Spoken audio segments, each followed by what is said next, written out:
In Austin, I saw, pause, my eyes crawl to a table.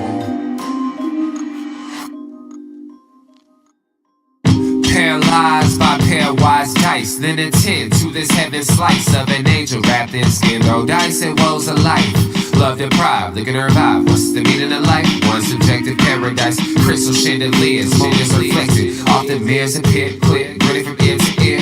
Craving and raving and grain, rekindle the flame. Closer she draws near, stay there, remove your underwear, shove it somewhere over there. In paradise, we know our purpose. In paradise, we know what our worth is. In paradise, we manifest dreams. In paradise, truth is what you can see. Boom. Yes, it is. The truth is what you can see. Hello, everybody, and welcome to this edition of the Unpopular Hour. Of course, I'm your host, Matt Clark. It is Tuesday, April the 1st, and it is voting day, and I'm going to go vote as soon as I get off the air here on my way to train kids this afternoon. And so I'm going to get my vote in, of course, because as my dad always told me, he said, son, I couldn't vote until I was in my 40s. So never, ever, ever take it lightly. Never, ever, ever take miss the opportunity to go voice your opinion. No matter how small it is, no matter what it is, you get to vote, or you get to address your opinion. Therefore, if you don't vote, you have no reason to say anything about anything that happens because you didn't express your right, your opinion to do one thing or the other, which leads me into my displeasure, let's call it that, of the way that our Thunder are being treated in the media. Because to me, it's like I'm so over, and I get the whole it's Boston, it's New York. I get LA, I get the big market thing. I get it. But I'm so over it right now because my thing is this. The more people see SGA, the more people see Chet, the more people that see J-Dub, the more people that see our team, they're going to like our team, even though we are in a small market. Now, it would depend on who we play, what the ratings will be 100%. If we play Boston, the ratings, I think, will be higher than if we play Cleveland. Or if we play New York, they would be higher because it is a big market. I get all that. And I have zero problem with that. But I do believe we'll be playing Boston in the finals. I don't believe that anybody's going to get around us. But it just bothers me. Like I heard something today talking about how, the Boston is the deepest team. They shoot all these threes. They got the best defense. I'm like, pretty sure the Oklahoma City Thunder is far and away the best defensive team in the league. Now, last year, Boston led the league with the highest winning percentage or the winning point differential as far as scored and given up, 11-3, 11-4, whatever it was. And they won the chip. And why? Defensively. Because they did their strategy on defense to handle Luka and Kyrie was different than the Thunder's, was different than the Minnesota Timberwolves, and was different than any team in the West. They decided that they were not going to allow P.J. Washington to shoot threes, James Jones to shoot threes, or whatever Jones Jr. to shoot threes. They were not going to allow them to do that. That's what happened. The Thunder, however, were trying to stop Lucas, trying to stop Crash on defense, force the ball out of the corner, and they just killed us from corner threes, killed us. So this year we have the highest win percentage or win point differential than any team in history. We should be at 13 after that beatdown last night. So it bothers me that these people can come on air and just sit there and just dismiss us. Oh, well, they're young. No. We were young last year, but I didn't think we were young because, like I've said, I've been watching us develop this over 4 years. Most of you have not, and I see some of these people on ESPN or YouTube or whatever, their little shows or whatever. You're just now watching Thunder because they're good and you're trying to get clicks and likes. And those people who are uninformed, they see Thunder and they get out there and they listen. It's bullshit. Okay? I'm telling you right now, I've been watching us for 4 years. You've watched the development of this team. You've watched us get defensively stronger defensively, and SGA shut the door. And when SGA is rolling, and I've said this till I'll keep saying this till I'm blue in the face. The blue in the face. As he rolls, so do we. As SGA scores, so does the rest of the team go.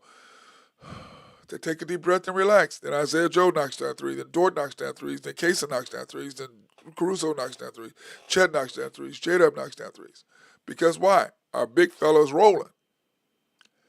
That is the difference. That is what happens. Plain and simple, that's how the Thunder win. Forget all this nonsense. Hey, baby, what do you want? Good boy. I'm busy right now. Go. That is the difference between what the Thunder are doing now compared to where we were before. Sam Presti, by adding iHeart to shore up the one thing that we had an issue with. Last year we were, what, 29th, 30th? As far as offensive rebounds and giving up offensive rebounds is what we were last year and the year before. And since we got iHeart, we'll go over the stats here in a minute. But, we're not even remotely like that anymore. And then you add Caruso, which I thought he was going to replace Dort. But no, we added to that because what did he want to do? Shore us up defensively. And by God, that's what we did. And when you look at that, and it was on full display last night in our 145-117 victory over the Bulls last night. Full display on what we are defensively and what we are offensively.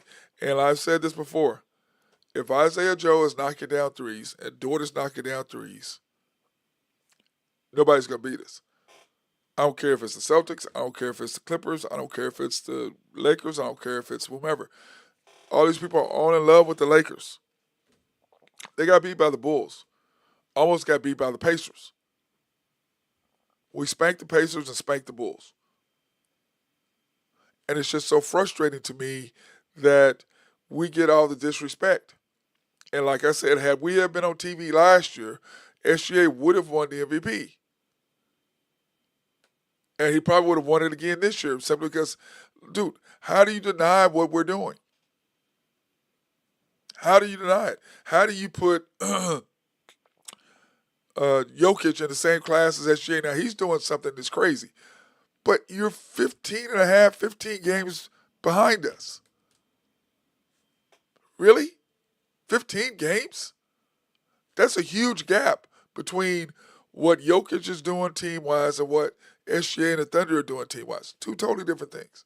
Now, he's putting up historic numbers, so is SGA. He's doing something that only he's done as far as points, rebounds, and assists. 100%, I agree. Oh, steals, I'm sorry, steals. I agree, that's incredible.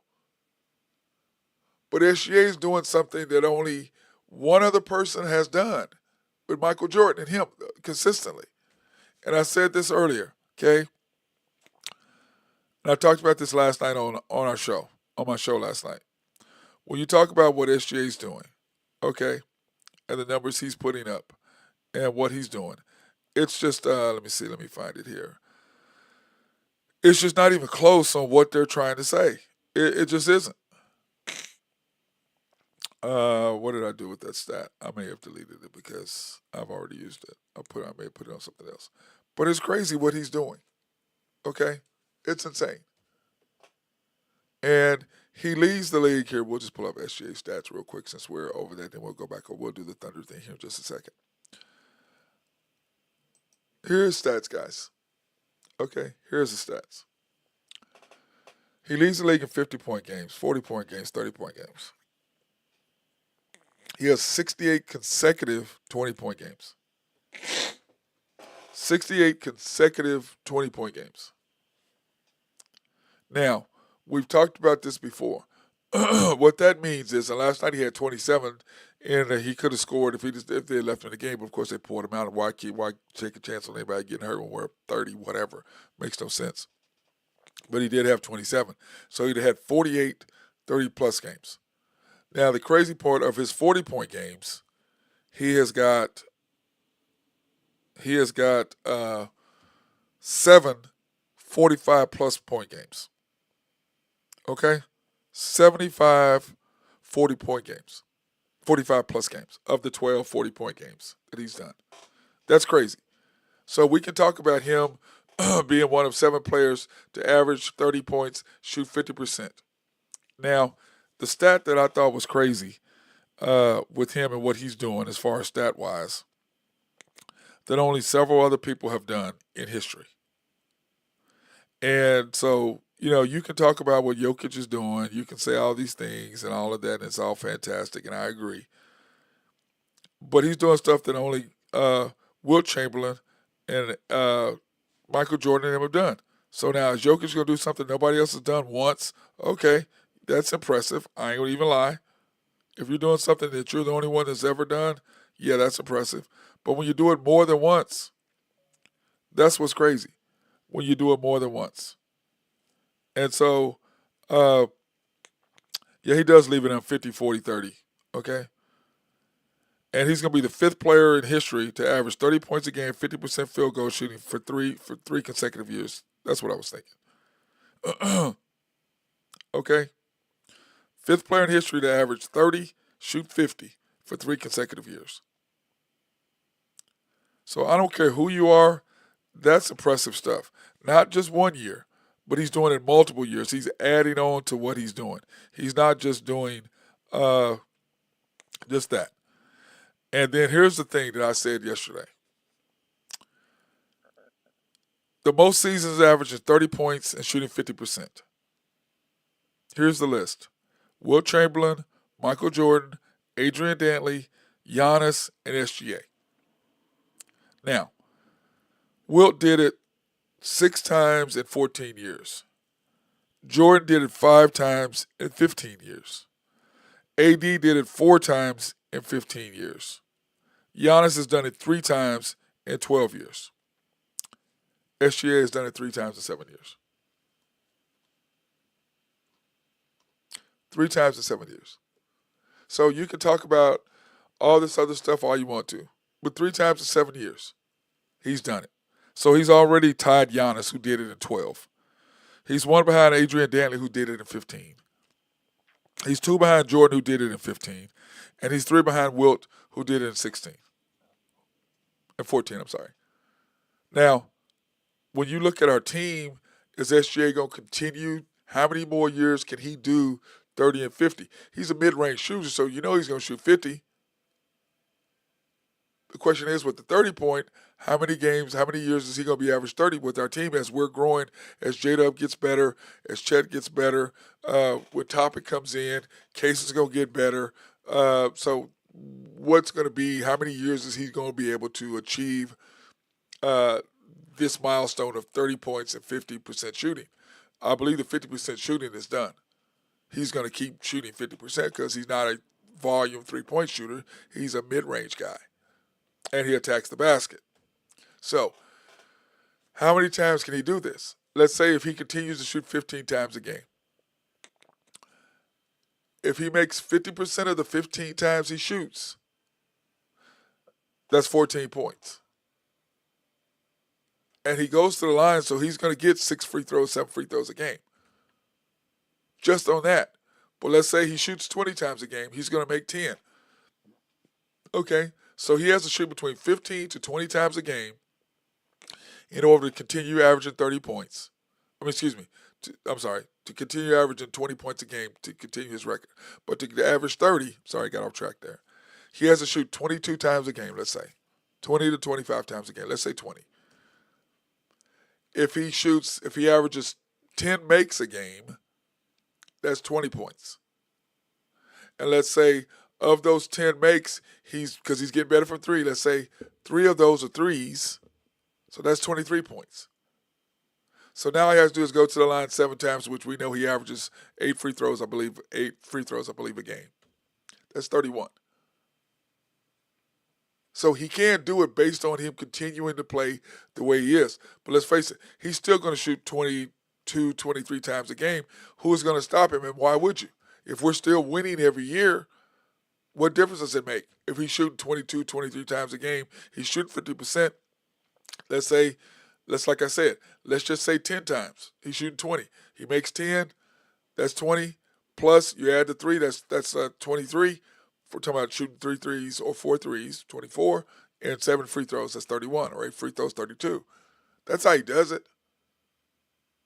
He goes and he makes his buckets, and then he makes 3 to 4 threes. That's all he has to do. Is he going to have those bad games? Yes. So can he continue to do that for a couple more years? Probably. But at that point, he's going to be 28 years old. He's 26 now. 2 years, he'll be 28. That's to get 5. That's a lot to ask. But on the flip side of that, the consecutive 20-point record he will break against KD, which, like we talked about, I was telling the commander and his wife Kimberly about this the other day when it was Jennifer and myself. Jennifer, we were all 4 of us at the game, and I was saying that, hey, this is where he could break the record. The question is, will Kevin Durant play? And all of them believe that he would. And now he's hurt, so he probably won't. And I thought, what is the irony in that? I hope I used that word correctly. That SGA would break his current NBA, his new NBA, current NBA record, this generation, however you want to call it, record of 72 in a row, against him and against his team. Now, I believe the record is like, I think Wilt had 92 or 91 or some crazy number, and then, or 94, and then 120 something in a row, which is crazy. I don't know if that will ever be reached. But can he do 20 points a game? Yeah, that's easy. That's easy. Nobody's going to keep him from getting 22 unless he gets hurt. That's the only thing that's going to keep him from getting continuing this streak of 20-point plus games if he gets hurt. The only way. Because like I said, if he shoots 20 times a game, he makes 10 plus 3 threes, that's 23. Just right there. Or if he shoots 20 times and he makes 10. Okay, or he shoots 15 times or let's say 14 times to make it even. That's 7. That's 14 points. And then of those 15 shots he takes, he makes 3. That's 17. And let's face it, he's going to shoot more than 3 free throws. That's 20. So unless he gets hurt, knock on wood, I don't see this streak coming to an end anytime soon. Unless he gets hurt. Because he's going to score 20. That's not a lot for him, especially with the volume of shots that he takes and be shooting 50%. It's just not, the numbers they work out, but he has to continue not to get hurt. And that's how you not break the streak. So I believe that he will get in that. Whether he gets Wilt's 90 whatever in a row, I don't know about that. That's a lot of damn games. But anyway, okay, let's talk about our Thunder. Last night, not a lot to talk about. We beat them 145-117, improving to 63-12. Bulls are now 33-42, which, was good seeing Josh last night, by the way. I'm really a big Josh Giddey fan, have always been a Josh Giddey fan, so I'm really excited about that. Like I said, I'm a huge Josh Giddey fan, like I said. Huge Josh Giddey fan. Really like him a lot. And sad that he is not no longer with us. But, you have to grow, and let's face it this way. And would I rather have Caruso than Josh Giddey? 100%. And then when you look at our numbers, I'm talking about defense. Remember at the beginning of the show, I was talking about how teams talk about how, the Celtics are better defensively than we are. Look at what we did last night. Held them to 16 for 51 from 3. They shot 44% from the field. We out-rebounded by 1. Pip's points in the paint was even because Josh loves to attack the basket, as we know. They had 20 turnovers, drive 14. They outscored us by 1 on the bench, and that's simply because it was bench versus bench at the end of the game in the fourth quarter. So let's talk about that. And then let's talk about this also. This is SGA's 16th game.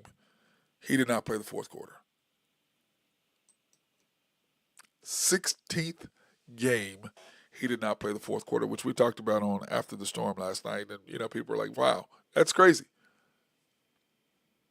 We played, 75 games, and 16 of those he didn't even play in the fourth quarter? And we talk about Jokic being MVP? Come on, man. But anyway, Here's SJ's numbers, like we talked about. To get 20, he shot 14 times last night. And I said 7. Remember when I was giving you the breakdown? He went 9 for 14, 2 for 2 from 3, 7 for 7 from the line. I can't remember when was the last time he didn't get a rebound, but, that's crazy. That's crazy. But he did have 2 blocks, extending his block thing with 27 points. But like I said, it's hard for me not to see how he wouldn't score 20. And we talked about that. Or how he's not going to get 30 points a game. Remember we talked about that. His stats last night. He shot 14 times. He was 9 for 14, 2 for 2, 7 for 7, 27 points. So and he only played 27 minutes. He had 27 points in 27 minutes. He's like Kevin Durant. They're just efficient. They're efficient and they're very efficient in the way they score. J-Dub, same thing. 25 minutes, 23 points. But the problem with J-Dub, he's not like that consistently. That's just not who he is. He's a number 2, not a number 1, which I tell people about Cooper Flagg. Cooper Flagg is a 2, not a 1. He's a 2. He's not a number 1. And I like Cooper Flagg a whole lot. And last thing I want is him to go to the Spurs. Because then it'd be back to the olden days with us and the Spurs where it was just a knockdown drag out. And when I was a Laker fan, it was a knockdown drag out between us and them. And then with the with the Thunder get here, it was a knockdown drag out between us and the Spurs. So I do not want to see San Antonio with that. Okay? Lou Dort played great last night, 3 for 5. And this is the thing, this is what I said. If Isaiah Joe and Lou Dort are knocking down threes, we're going to be hard to beat. Between the two of them, they were 11 for 19. We're not going to lose if they're doing that. Now, don't expect Isaiah Joe to score 31 all the time. I mean, that's his career high, and that's because he played 24 minutes out of that. He does doubling what he normally plays. He normally plays about 18 to 20 minutes, and he's not shooting 17 times. Okay, that's not happening. Okay, it's not happening. But, like I said, if Lou Dort and him are knocking down 11 of 19, we're not going to get beat. J-Dub, 4 for 7. Chet, 1 for 2. Kendricks, 2 for 3. K-Rich, 2 for 3. Let me see. What was Kaysen didn't play last night, so let me see. Who was it? Caruso, 1 for 2. Kaysen, 2 for 4. We're not going to get beat, guys. There's no way we're going to get beat. No way we're getting beat if those are our numbers. Not happening. And then when you look at our next 10 games, we have 6 left to end the season. So we have the Pistons tomorrow night, which is just going to be a straight out, dogfight war. That's what that's going to be. Okay? It's going to be a war. Then we have the Rockets on Friday in Houston. That's going to be another war. Okay, and that's going to be ESPN tomorrow. And right now what did I say we were the other day? 16-4 on TV this year, 16-4. Not bad. Then we have the Lakers back-to-back. And I believe one of those games are going to be on TV. I don't believe that both of those games will be on FanDuel, especially with the Lakers surging the way they are. And they want as much playtime as we're winning. So I'm not opposed to that. Give us more playtime. Give us more time on TV. And I believe probably one of those 2 games will probably be the Sunday afternoon game at 2:30 will probably be on TV. That would be my guess. Let me see. Do they have it on yet?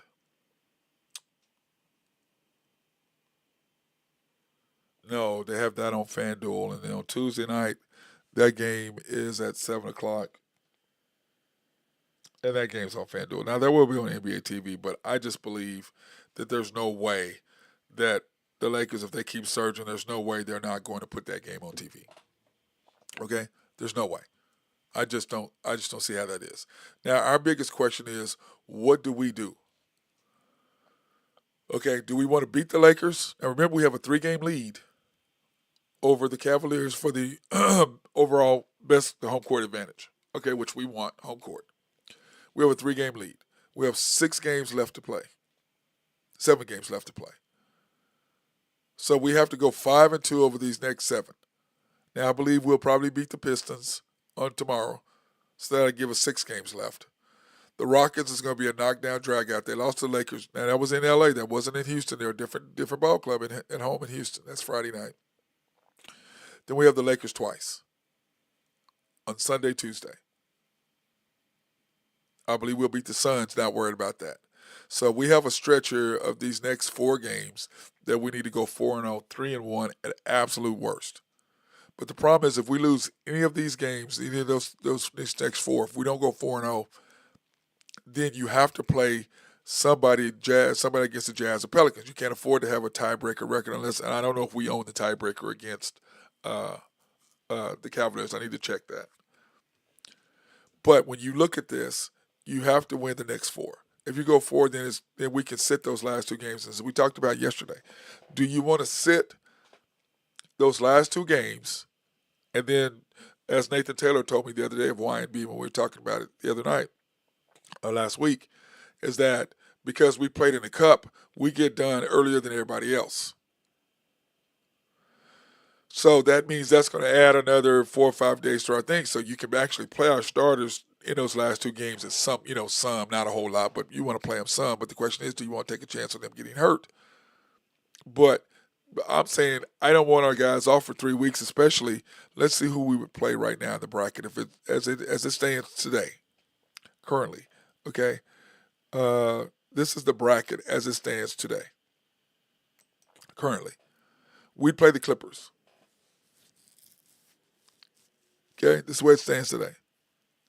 We'd play the Clippers. Now, am I afraid of the Clippers? No.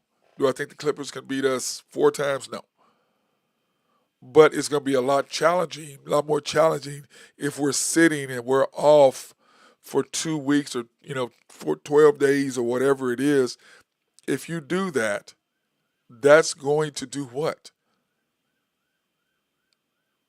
That's going to make us more vulnerable. We're going to be less, and they can come in and get a game. All of a sudden, instead of going 5 games or sweeping them, which I don't think we'll sweep them, but beat them 5 times, it's going to go, or beat them 5 games, it's going to be 6 games or 7 games because you gave away a game because of rust. That's what I'm saying the issue is. Then after that, in the second round, you play the winner of the Grizzlies and Lakers. Now, that being said, that's a pretty good thing for us because then the Nuggets and Warriors would battle. The Rockets and Wolves would battle, and then those guys would go at each other again, and we would have the Lakers.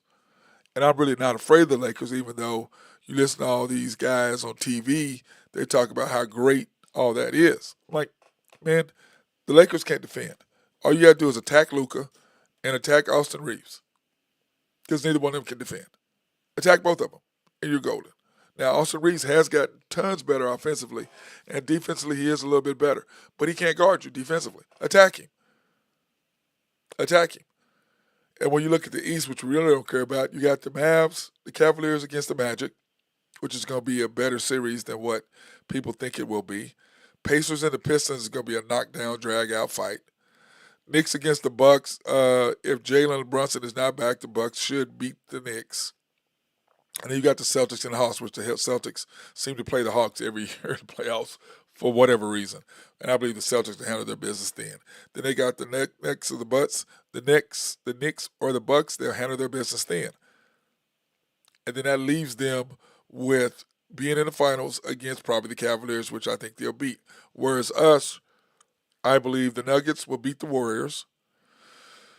I believe the Rockets will beat the Wolves, even though the Wolves are playing really well. I think the Rockets will then lose to the Nuggets, and I think we would play the Nuggets. We'd beat the Lakers, and then we'd play the Nuggets, which I think we would beat them in 6 because they don't have the bench, and there's no way you can play Jokic and Jamal Murray. Jamal Murray is crazy in the playoffs. They're not going to be able to survive for that long playing that many games. They're just not going to. And when you look at the Warriors, the Warriors can't have no answer for Jokic. They don't have an answer for him. He's going to do what he does, and they'll beat them probably in 5. Unless Steph is out of his damn mind making threes, and they beat him in 6. But they can't beat them. Like, I don't think the Warriors can beat us either. And then I think the Rockets and Wolves, that's a 6-7 game series, which I think the Rockets will beat them simply because they're younger. And I just don't think the Wolves have got their chemistry down yet together as a group, so I don't think they're really there yet. And then when you look at this team and you go against the Nuggets, I don't think the Rockets can beat the Nuggets. I just don't. Şengün can't deal with Jokic. You just can't. The Rockets are more athletic, 100%. Amen. Thompson will definitely negate a lot of stuff that Jamal Murray will do, but I just don't think they can beat them. I really don't. I don't think that's possible.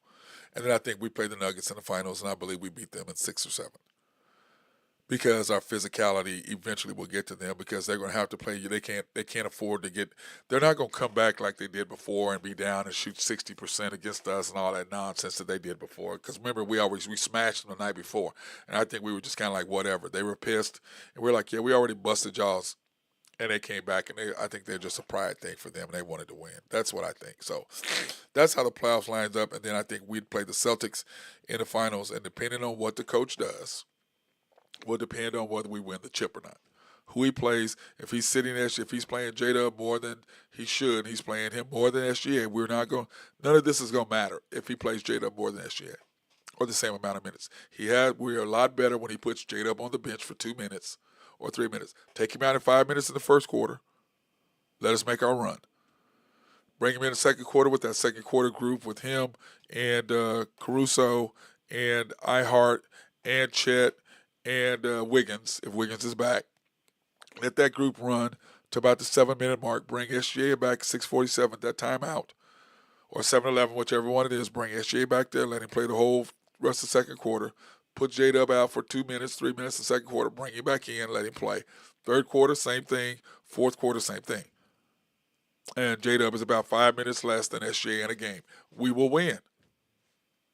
We will win. But if he's putting him 2 minutes in the same amount and playing more, we're not going to win. No matter how much you like the guy, I don't care. Last night on the show, on After the Storm, we're talking about, how he's a nerd and he does. I don't give a shit about none of that.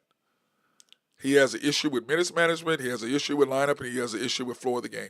That's what he has issues with. I don't care how nerdy you are. If you don't change that and you're rigid in what you're thinking and rigid in the way you're going to play, we're not, we've done this all year, we played 11, we're not going to win. If he doesn't change and realize this is the playoffs, you can't look at the season and the playoffs the same. You have less possessions. You can't give away possessions by playing lineups of people that shouldn't be on the court. No. We've talked about this. SGA, J-Dub, Dort, Ihart, Chet, Kaysen, Caruso, Wiggins, and Joe. That's your 9. And then depending after that, whether it's J. Will or whether it's K. Rich or whatever, yes, depending on what's going on, who we're playing.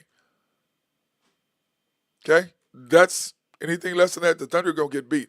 I don't care how much you like the guy. I don't care how nerdy he is. I don't care whatever. That's what's going to happen to the Thunder. That being said, I want to thank our sponsors, SRB. If you have needs for engineering, surveying, or planning, hit my guys up over at SRB.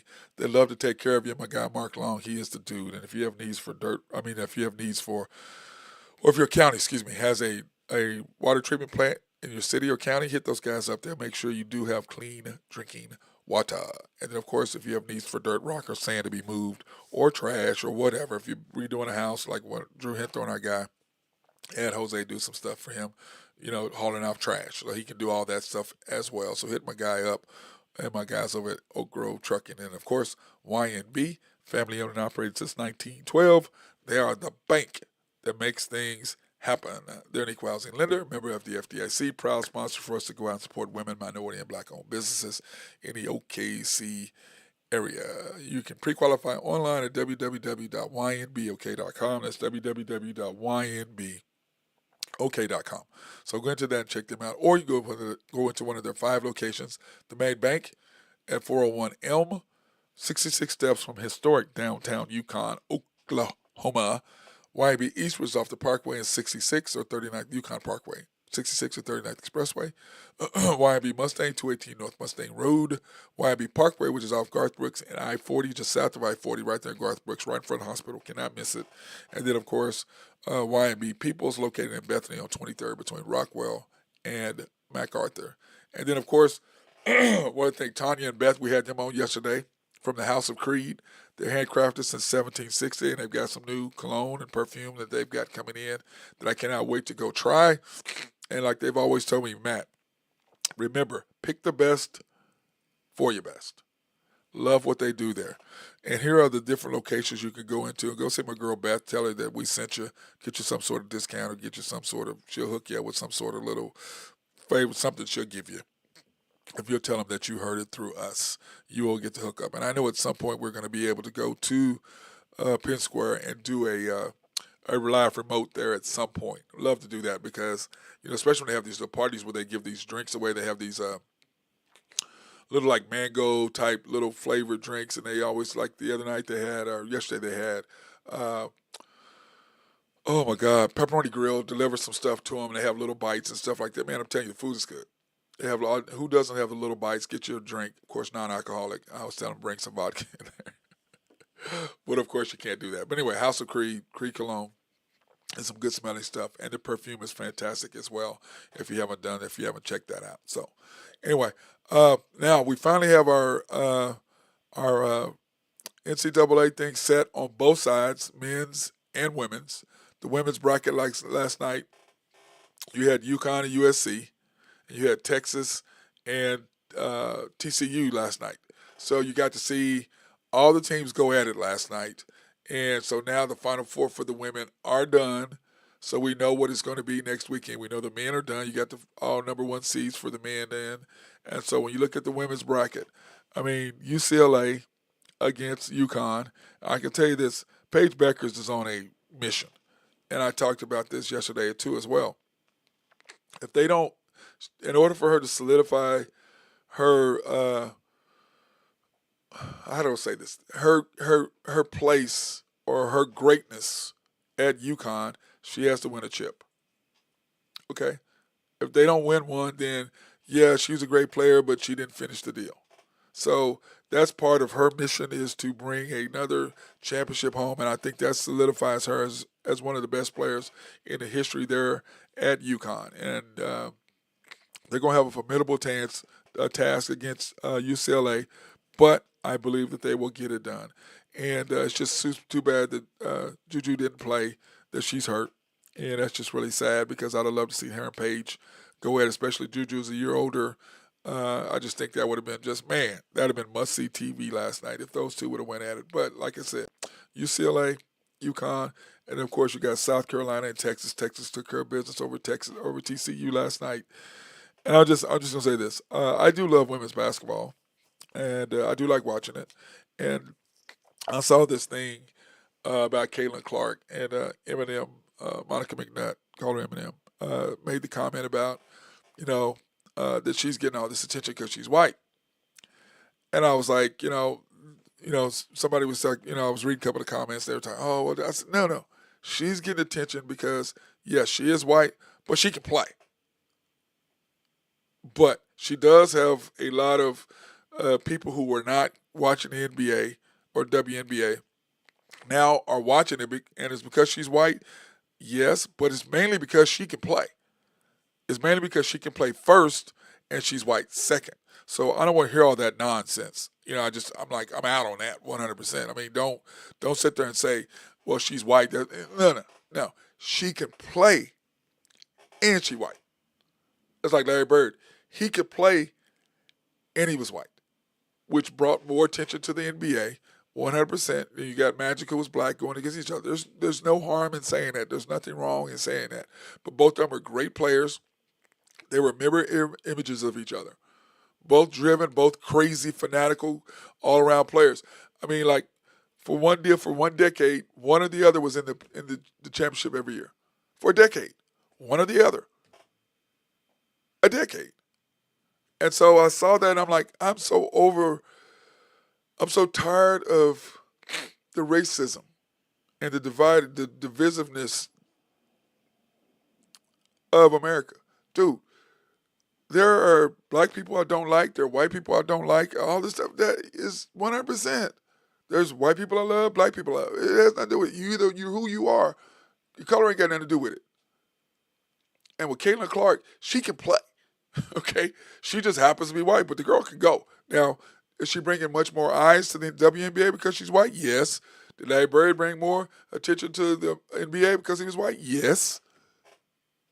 But that doesn't say because they're white they can't play or they're getting it. No. She will bust you up. She can go. And I tell all these young kids at the barbershop all the time, I go, y'all misunderstand how great Larry Bird was. The hell with the fact that he was white. He could play. I don't like to me, I don't give a shit what color you are. If you can play or you can't. Either you go or you can't. And he could really, really, really go. And that's part of it. And she's bringing the WNBA up because, number one, she's doing stuff that nobody's really done before. Now, to me, I agree. Diana Taurasi is still the best girls player of all time. You know, by the way, she ain't black, okay? But she, to me, is the best WNBA player of all time. You know, and then you go in Cheryl Swoops, and then you can go in Lisa Leslie, and you can go in all these women who were way before her. But Taurasi is it's just ridiculous because to me, I appreciate talent and ability, but the way you go about thinking the game. That's what I like. Men's, women's, whatever. I like how you play mentally going through the game. How do you view it? What are the plays you make? What are you looking at? Did you see that? You didn't see it this time, you get it next time. That's why I like watching SGA. Okay? Because the way you see the game is about the way you see the game. Color has zero to do with it. Zero to do with it. It just doesn't. You can either play or you can't. White, black, whatever. Cooper Flag, white. Go. What's wrong with that? Who cares what color he is? He can play. I enjoy watching him play. I don't look at Cooper Flag and go, man, he white. I look at Cooper Flag, that boy can go. I look at SGA, oh man, he black. No, I look at, that dude can go. The same way with Wemby, the same way with Luka, the same way with LeBron, the same way with whomever. I'm looking at that, they can go. I don't care what color you are. Either you can play or you can't. So I'm over all that narrative with that. But I do, back to Paige Beckers, I hope she does win. For the simple fact that I think that she deserves to be on that top because she is just as good as any other UConn player of that top group. But if she doesn't win Lobo, any of those guys, she doesn't win, can't put her there. Sorry, can't put her there, which is kind of sad. So, but anyway, this weekend is going to be fantastic for the men. You got, let me just pull the men up because I don't want to disrespect the dudes by putting up somebody says, oh man, you had up the women's, didn't have up the men's bracket, blah, blah, blah, blah, blah. Well, here's the men's bracket. I'm putting the men's bracket up there for you so you can see that you do have the top number one seed. You have Auburn. You have Duke. You have Houston. And you have Florida. So you have the top four teams in there. Okay? So you have all those teams there, so there's no way you can say that, whatever, here's the top four teams. And people talk about how, oh, NIL has ruined college basketball because now the big blue bloods are winning in football. Stop. Nobody wanted to see TCU against Georgia 2 years ago in football, or 3 years ago, whatever. Nobody wanted to see that. We knew what was going to happen. Same thing with this. We go to Final Four, you want to see the Final Four teams, the best teams. That's what you want to see. You don't want to see some Cinderella, and that was a nice story, but in the Final Four, I want the four best teams, whether it's football Final Four, basketball Final Four, baseball Final Four. I want to see the best softball final. I want to see the best two teams go at it for the chip. I don't care what sport it is, football, basketball, baseball, soccer, golf, whatever it is. I want to see the best two go at it because to me, I'm all about competition, so that's what I want to see, okay? That's what I want to see. And so we're going to have that. And then when you break down, we'll break it down later on in the week who we think is going to win of these four teams in the men's and the women's. So we'll break that down later on how everything breaks out. So I'm going to say this. Basketball has taken a hit a little bit, no question. And baseball with the torpedo bat, which we'll go into all that stuff later once baseball season hits. I tend to do my basketball, then I go into my baseball. But I'm going to say this. The players now aren't really doing things to help the future players the way that the players in my generation and before me and before that built to make it to what it is today. They are about themselves. not about the game. And you have to understand, yeah, you're getting your 200 million and all this money and 300 million and all that. Yeah, that's all great. But what about the next generation that comes after you? What are you building for them? How are you making it better for them down the road so they can get more than what you got? Just like in the beginning, these guys in all the different sports, they had to work and have real jobs and then work to play football, to work to play baseball, to work to play basketball, to work to play hockey. Why did they do that? So they could build the game for what it is today. That the next generation will make more money than them. Then the next generation will make more money than them. Then the next generation will make more money than them. You have to build for the future.